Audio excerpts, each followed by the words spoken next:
Daily recruitment news में आपका स्वागत है। आज की जो न्यूज़ हम डिस्कस करने जा रहे हैं वो बहुत ही इंपॉर्टेंट है। यानी कि हम बात करें तो करेंसी नोट्स प्रेस यानी कि जो नासिक रोड में देखने को मिलता है उसकी कुछ रिक्रूटमेंट आउट हुई है। यानी कि बहुत अच्छी न्यूज़ है आपके लिए। अगर आप इन पोस्ट्स के लिए एलिजिबल हो तो आप जरूर अप्लाई करना।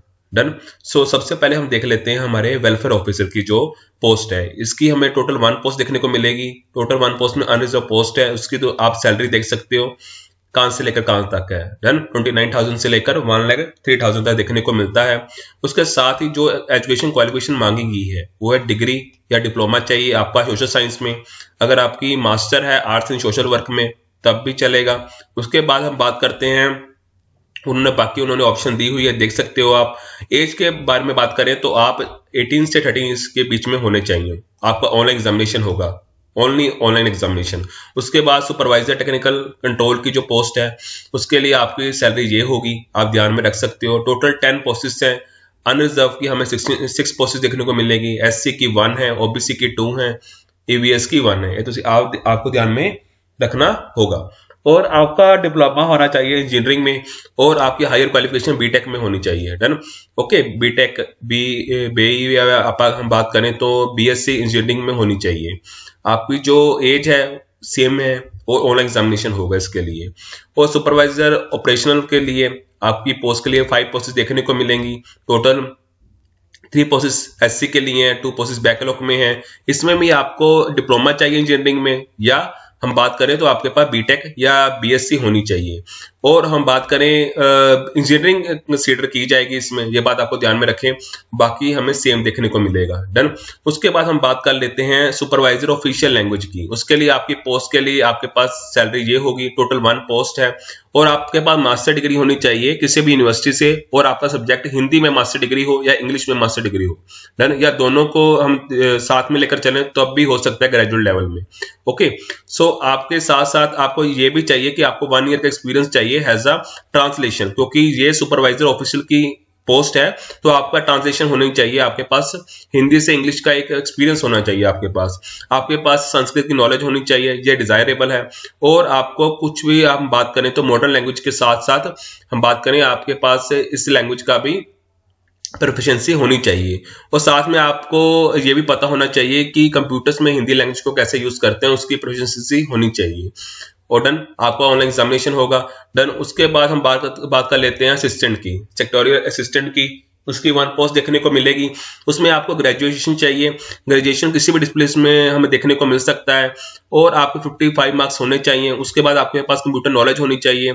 आपको स्टेनोग्राफी का एक टेस्ट भी होगा आपका, और आपको एक्सपीरियंस भी होना चाहिए स्टेनोग्राफी में। एक्सपीरियंस सेंस कहने का मतलब कि आपको स्टेनोग्राफी आनी चाहिए 80 वर्ड्स पर मिनट हिंदी में और 40 वर्ड्स पर मिनट इंग्लिश में। ये बात आपको ध्यान में रखना है। 18 से 28 ईयर्स में देखने को मिलेगा। ऑन एग्जामिनेशन होगा और आपका टाइपिंग टेस्ट होगा। उसके साथ आपको जूनियर ऑफिस असिस्टेंट का एग्जाम है, उसके टोटल पोस्ट 6 देखने को मिलेगी। अनरिजर्व की 3 है, ओबीसी की 3 है। और आपकी ग्रेजुएशन होनी चाहिए, 55% मार्क्स होने चाहिए। और साथ वो सेम दे रखा है जो हम ऊपर पढ़कर आए हैं। यानी कि आपके पास जो टाइपिंग स्पीड है वो इंग्लिश में 40 वर्ड पर मिनट और जो हिंदी में हमें 30 वर्ड पर मिनट देखने को मिलेगा। आपकी जो एज है 18 से 20 ईयर्स के बीच में होनी चाहिए। आपका एक ऑनलाइन एग्जामिनेशन होगा और आपका टाइपिंग टेस्ट होगा। ये बात आपको ध्यान में रखना है। उसके बाद प्रिंटिंग कंट्रोल की एक पोस्ट है। डन। उसमें आपकी 15 पोस्ट एससी की हैं, एसटी की 7 पोस्टेस हैं। डन। ओबीसी की 28 पोस्टेस हैं और ईवीएस की 10 पोस्टेस हैं और अनरिजर्व की 44 पोस्टेस हैं। इसमें आपके पास आईटीआई का सर्टिफिकेट होना चाहिए इन प्रिंटिंग ट्रेड में। डन। उसके इसमें आप में से किसी भी सर्टिफिकेट हो स्ट्रीम में तो आप एलिजिबल हैं। और 18 से 25 इसकी आपकी एज होनी चाहिए। इसमें सिर्फ ऑनलाइन एग्जामिनेशन होगा। और आज की लास्ट पोस्ट जो जूनियर टेक्नीशियन वर्कशॉप की जो पोस्ट है।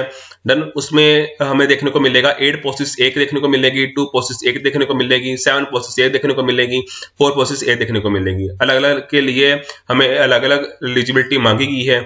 और बात करें तो इसमें आईटीआई सर्टिफिकेट होगा, इसमें भी आईटीआई सर्टिफिकेट होगा, इसमें भी आईटीआई सर्टिफिकेट होगा, इसमें भी आईटीआई सर्टिफिकेट होगा। डन। इससे के लिए जो एज है 18 से 25 ईयर्स है, ऑनलाइन एग्जामिनेशन होगा। डन। उसके साथ में हम बात कर लेते हैं आगे जाकर कि इसकी ऑनलाइन डेट कब अप्लाई कर सकते हो। 4 जन से लेकर 25 जन तक आप अप्लाई कर सकते हो, ये बात आपको ध्यान में रखना है। अप्लाई के लिए वेबसाइट इसका यूज कर सकते हो, ये आप देख सकते हो। डन। ओके, सो आपका जो एग्जाम है फरवरी या मार्च में हो जाएगा। मैटर करता है कितने कैंडिडेट्स हैं, उसके हिसाब से आपका एग्जाम होगा। उसके बाद हम बात कर लेते हैं इसकी फीस की। 600 फीस है अनरिजर्व के लिए और 200 फीस है हमारी SC एंड ST के लिए। जो प्रोसीजर है अलग अलग के लिए अलग अलग बताया हुआ है। जैसे वेलफेयर ऑफिसर के लिए आपका ऐसे टेस्ट होगा, आपकी प्रोफेशनल नॉलेज टेस्ट होगी 40 मार्क्स की, है ना।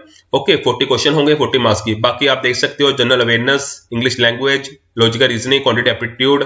देन टोटल 200 क्वेश्चंस होंगे, 200 मार्क्स का पेपर होगा, आपको 2 आवर्स मिलेंगे। ऐसे ही आपको यहाँ पर देखने को मिलेगा, सेम प्रोसीजर है, बस पोस्ट अलग अलग है।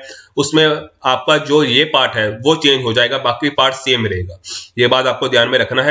और मार्क्स भी सेम रहेंगे, बस जो आपका प्रोफेशनल नॉलेज है इस पोस्ट के लिए जो चाहिए होगी, उसके लिए यहाँ पर जो क्वेश्चंस होंगे वो चेंज हो जाएंगे। देन ऐसे ही आपको इस पोस्ट के लिए आपको ध्यान में रखना है, ऐसे ही आपको इस पोस्ट के लिए ध्यान में रखना है, ऐसे ही आपको इस पोस्ट के लिए ध्यान में रखना है। देन सो देख सकते हो आप। हाँ, आगे जाकर हम बात कर लेते हैं इस पोस्ट के लिए।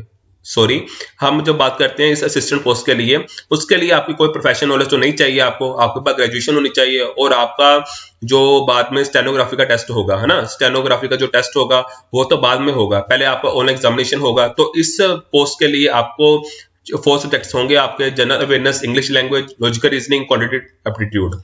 आपके 160 क्वेश्चन होंगे, 160 मार्क्स का होगा, 2 आवर्स मिलेंगे आपको। उसके बाद आपका स्टेनोग्राफी टेस्ट होगा, टाइपिंग स्किल टेस्ट होगा। देन अगर आप मेरिट में आते हो तभी आप टाइपिंग स्किल में जा पाओगे। ऐसे ही ऑफिस असिस्टेंट का एग्जाम में भी सेम होगा, सेम प्रोसीजर है। डन। ओके, उसके बाद आपका टाइपिंग टेस्ट भी होगा। उसके बाद हम बात कर ले प्रिंटिंग कंट्रोल की, उसका जो मतलब प्रोसीजर रहेगा वो जनरल साइंस, अवेयरनेस और क्वांटिटेटिव एप्टीट्यूड और लॉजिकल रीजनिंग होगी। इसमें 120 मार्क्स का होगा। डन। और 120 क्वेश्चंस होंगे और 120 मिनट्स आपको मिलेंगे। इस ऐसे ही आप इसमें देख सकते हो जो हमारा टेक्नीशियन वर्कशॉप की जो पोस्ट है उसका भी सेम प्रोसीजर है, ये बात आपको ध्यान में रखना है। उसके साथ में बता दूं, आपको कम से कम किसी भी एग्जाम को क्लियर करने के लिए इतने मार्क्स आपके पास होने चाहिए। अनरिजर्व के लिए 55%, ओबीसी के लिए 50%, SC एंड ST के लिए 45%। ये बात आपको ध्यान में रखना है। सो ये थी हमारी प्रोसेस जो आपको ध्यान में रखना है। So thank you very much, take care.